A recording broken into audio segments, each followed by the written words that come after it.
Wheat and beans, they're not the only things seeing price spikes, right?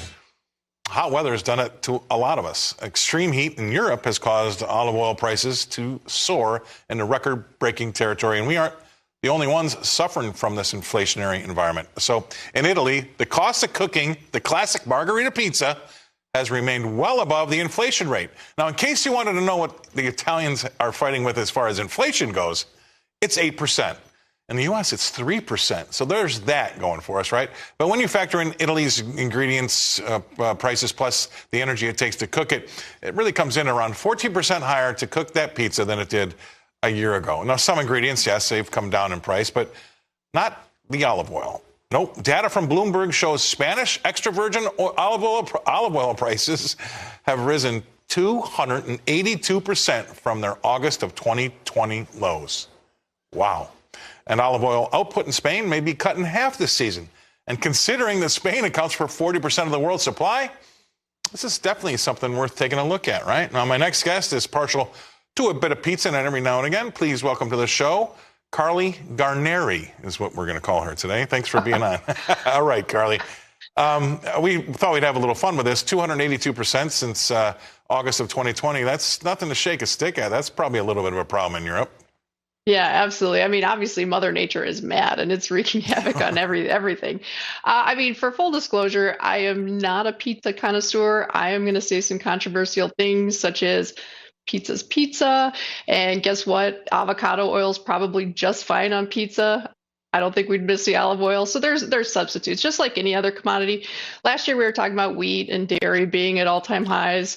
Now we're talking about olive oil. It's olive oil's turn. But the reality is commodities are not patented products. They are renewable. And it does take, my understanding is, I'm not an olive expert, but my understanding is it takes about 3 years for olives to regenerate.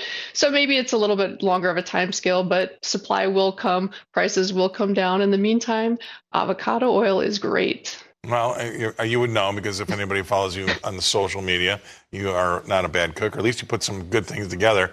And I say this from my point of view. Yeah, I do like olive oil, and I'm partial to maybe even a little bit of avocado oil or whatever avocados, period.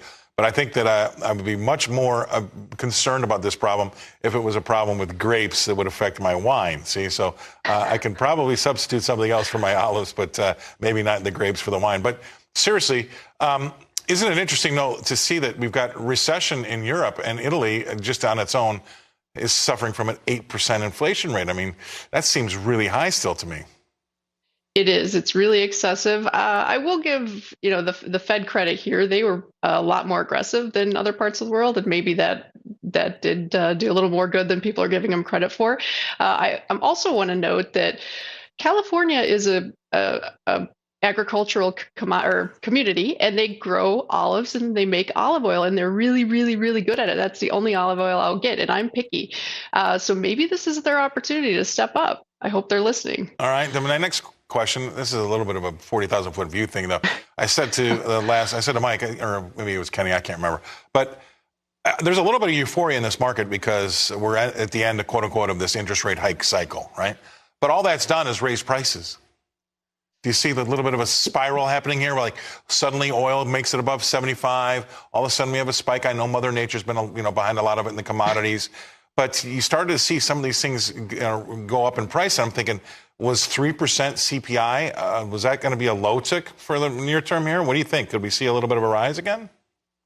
I think we will eventually, if we're talking the next couple of months. I think we're on the verge of a pretty big deflationary period, let's say short period, in a lot of commodities. A lot of commodities are overpriced. Grains, crude oil. Yeah. I'm not necessarily bearish, but I think we get some really big price reprieves, especially if you look at the U.S. dollar. It's starting to show signs of life. And if that comes back, everything else is going to correct. And if that comes back, if that comes back, that's going to cause a lot of problems. But I think we're in a very sensitive state right now because I do think that 2/3 of the economy, 2/3 of the folks out there are still struggling. I don't think it's been that great of a time for them if you don't have a ton of money in the stock market or you don't have a job that you can leave and go get one that pays you more.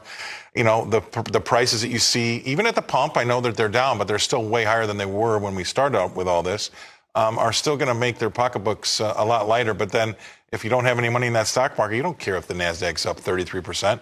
So I mean, there's a little bit of a disparate kind of a view of the world, or the country, at least ours, about how things are going to shape up going forward, because more interest rate hikes hurts those credit card balances, and they're at all-time record highs.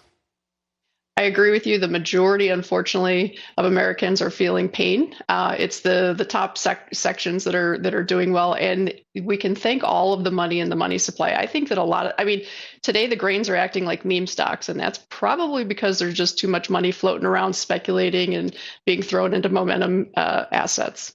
Right. I mean, 5% money markets can't even, suck up that money. They still want to go gamble with it on the stock market. So you're right. I mean, I would have thought that would have been a real big competition for the stock market, having a 5% one-year treasury. Can't do it. It's not doing it. I mean, there's some money going that way, but boy, oh boy, not enough. All right. That was awesome. That's what I'm doing. Yeah. All right. I appreciate you coming on. Thank you very much. And thanks for playing along. Carley, Garner.